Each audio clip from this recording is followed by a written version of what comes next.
Current identifiers like ISWC and ISRC are completely useless for the 21st century, blockchain or no blockchain.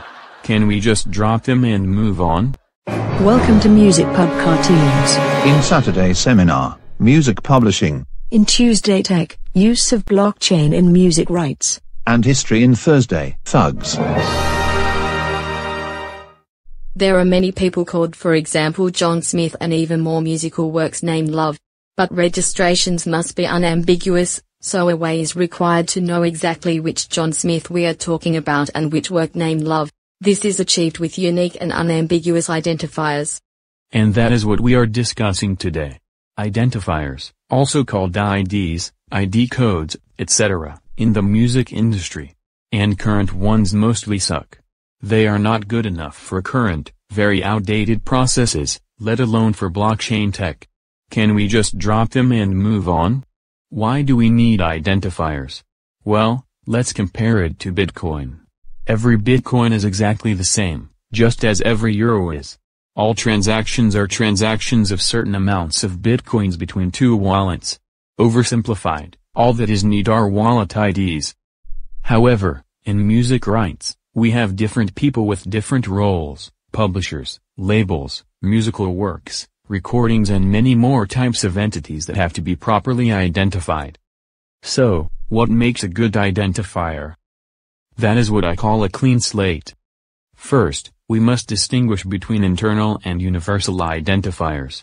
Traditionally, identifiers for one class of objects, for example musical works, in local databases were simple integer numbers. The first object would get ID 1, the second 2, etc. In another system, the same IDs would be used for completely different works. Such identifiers may be used internally, but for blockchain, that will not work. Blockchain can only work with universal identifiers. An identifier must be universally unambiguous. It means that one ID is associated with only one entity in the universe. There are several ways to do this, ranging from completely centralized, as is the case with ISWCs, where a central authority assigns them, through semi-centralized, as is the case with ISRCs, where a prefix is assigned to local systems, and local systems add the rest. And then there are completely decentralized systems, like UID4. As you can see, UIDs are completely meaningless to humans and impossible to remember.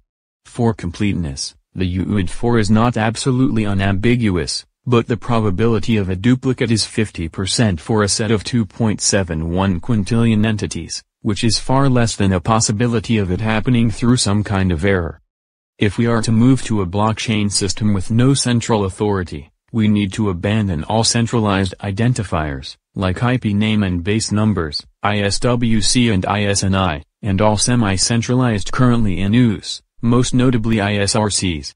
On the other hand, if we allow central authorities of any kind, then cryptographic signing by network majority is total BS. This will be covered in a later episode in far more detail. Identifiers should, furthermore, be universally unique. It means that one entity can have only one ID.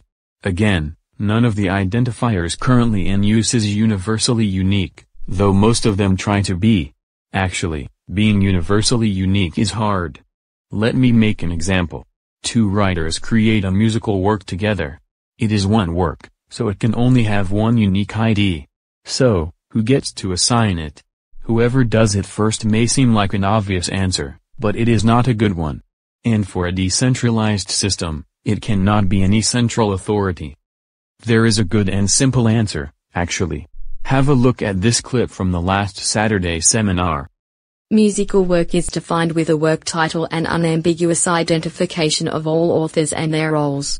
Please note that this data is immutable, it never changes for a work. The answer is to take the title, identifiers for writers, capacities and hash it all together. Both writers can do it, or any third entity, and always come up with the same work ID. For this, we need a good identifier for writers. IPI name will not do. It is ID for a name, not a person. IPI base does it in theory. It is not in real use and it requires a central authority, so not ideal for blockchain either. If we did have a good identifier for a writer, then we could easily have a good identifiers for musical works, meaning a good, distributed ISWC replacement. We can actually apply the same logic to recordings as well and have a good ISRC replacement. It really comes down to being able to have global person identifiers. But that is not likely to happen any day soon. Maybe not until we will be able to calculate hashes from DNA sequences. Identifiers are a huge topic, so all I can do is scratch the surface. But one more aspect must be mentioned when we talk about blockchain. Identifiers assigned without a central authority are necessarily large, which means they are not human-readable or manageable. They can really not be typed into computer systems by humans. They must be generated by computer systems and can only be exchanged electronically. If we move to blockchain, manual data exchange will no longer be possible, just as manual Bitcoin trading is not possible. And for that we need completely new data exchange formats and processes, not to mention completely new approach to globally accessible software. And if we are ditching central authority, it does mean open source. Remember, Bitcoin is open source. How many people are actively working on open source software for music rights? When it comes to recordings, there are more, but when it comes to the musical works, I often feel I am doing most of it myself. Thanks for watching Music Pub Cartoons. Are you tired of registering manually? In the US, they can register with Excel files. These can be converted into CWR and used worldwide, as explained here. CWR in detail here. We also recommend this video. And please subscribe and press on the bell icon.